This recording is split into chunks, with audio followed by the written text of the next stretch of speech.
నాటి మరి పోరాట వీరులు అక్కడ చూసుకుంటే ఆదిలాబాద్ చూసుకుంటే మనకి కొమరం భీం దాదా నిజాం పైన జంగిల్ జమీన్ హక్కుల కోసం పోరాటం వల్ల ఆ ప్రాంతమే కాదు ఈ రాష్ట్రంలో ఉన్నటువంటి అందరికి కూడా ఒక పోరాట స్ఫూర్తి ద్వారా హక్కులు లభించినాయి.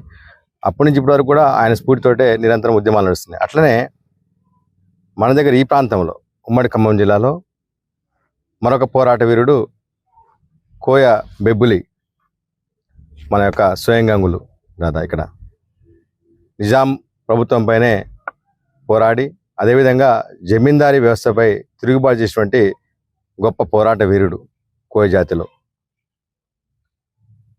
ఇంతకుముందు కూడా కొమరం భీం దాదాకి రాష్ట్ర కేంద్ర ప్రభుత్వాలు చాలా సంవత్సరాలు ఆయన చరిత్రను పట్టించుకోకుండా ఆయన యొక్క ఏదైతే జోడేఘాట్లో వీరమరణం పొందినటువంటి గడ్డను కూడా పట్టించుకోకుండా అనేక ప్రభుత్వాలు కూడా స్వాతంత్రం వచ్చిన తర్వాత పక్కకి జరపడం జరిగింది. కానీ కాలక్రమేణా ఈ యొక్క రాష్ట్ర కేంద్ర ప్రభుత్వాలు కూడా యొక్క కొమరం భీం యొక్క ఆయన యొక్క జీవిత విశేషాలు అదేవిధంగా ఆయన పోరాట స్ఫూర్తి భావితరాలకు అందించాలని చెప్పేసి జోడేఘాట్లో స్మృతివనం ఏర్పాటు చేయటము, దానికి నిధులు ఇవ్వటము, అక్కడ మ్యూజియం ఏర్పాటు చేయటము, తర్వాత ఇప్పుడు ఈ మధ్య కాలంలో కూడా ప్రభుత్వాలే రాష్ట్ర కేంద్ర ప్రభుత్వాలు కూడా దాన్ని అధికారికంగా నిర్వహిస్తున్నారు. వర్ధంతి కార్యక్రమాలు, జయంతి కార్యక్రమాలు.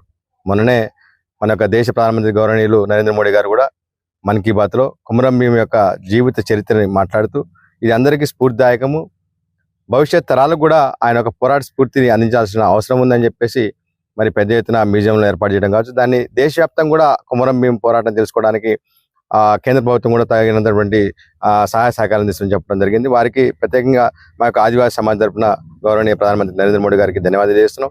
అట్లనే మొన్ననే ఈ యొక్క రాష్ట్ర ప్రభుత్వం కూడా ఈ యొక్క మన యొక్క జోడేఘాట్లో ఈ యొక్క కొమరం భీం వర్ధంతి కూడా అధికారికంగా నిర్వహించింది. వారికి కూడా రేవంత్ రెడ్డి గారికి కూడా ప్రత్యేకంగా ధన్యవాదాలు చేస్తున్నాం.